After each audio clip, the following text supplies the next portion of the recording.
Hi children, good morning. Third class English Nana. The shuttlecock that changed a girl's life. Okay children, now we are going to read this lesson. Nayana was an 8-year-old girl who lived in a tiny village called Kakinara. She was the youngest of 5 children. Her father Bizu Mondal was a wood gatherer and her mother made clay pots to sell at the village market. The family of 7 was very poor as they could not always sell the wood and the clay pots. Nayana was a bright child and she attended the local school along with her brothers and sisters. She was good at mathematics and science. The school was a small one. It just had a single teacher who taught all the subjects. Nayana's parents wanted their children to get an education, but they could hardly afford to keep them clothed and fed. They knew that as soon as the children learned to read and write, they would have to be taken out of school to learn some trade in order to earn money.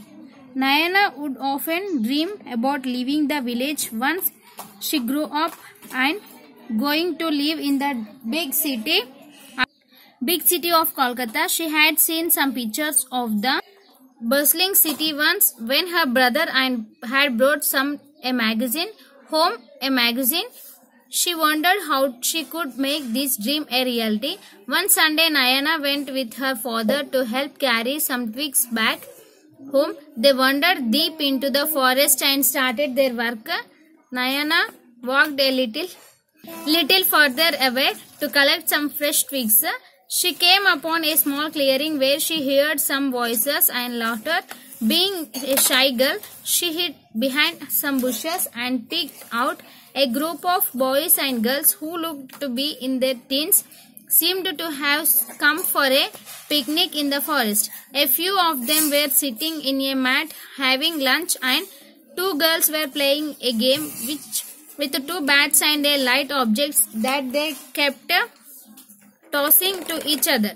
Nayana was fascinated with the game and she came forward to watch it. The 2 girls leaped about and ran. Fascinated with the game and she came forward to watch it. The 2 girls leaped about, ran around to keep hitting the object with their bats.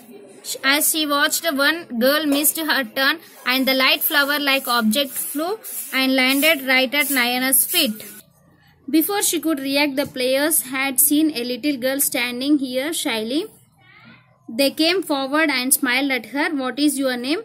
asked the girl, who had missed her turn. "Nayana," replied Nayana softly. She picked up the shuttlecock and handed it over to the girls. The 2 girls, whose names were Shahana and Sharmila, looked at each other and then said, "Would you like to play?" Nayana juggled at the 2 and then nodded. Sahana offered her racket to Nayana and Sharmila stood opposite her to play. Nayana picked up the racket and got ready.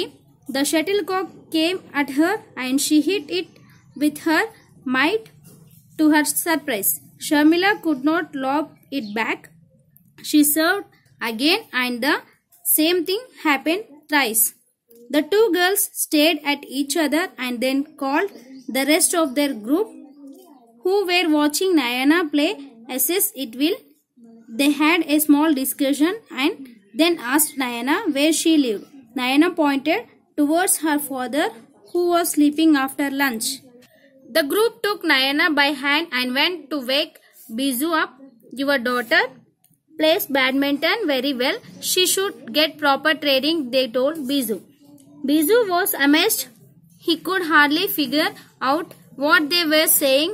When he finally understood, he said, "But from where will the money come for her training?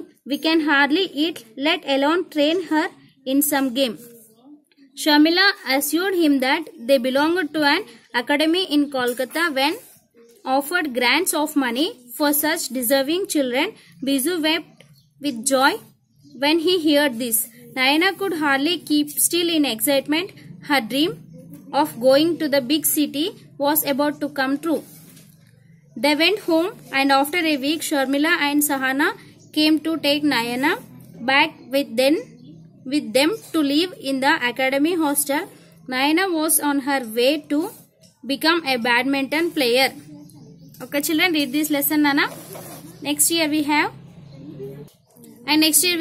word meanings. No, already you completed in your classwork. Word meanings: twigs, small fragmented shoots, fascinated, attracted to something, wondered, walked aimlessly, bustling, be full of busy activity, leaped, jumped, shy, feeling nervous and uncomfortable, joggle, to look at something with big or surprised eyes, might, power, lob, throw or hit a ball in the air, assess, to hit a ball in tennis and similar sports so hard and fast that the other player is unable to retain the ball. Okay, children, write these word meanings in your English classwork, Nana, 2 times and read the lesson.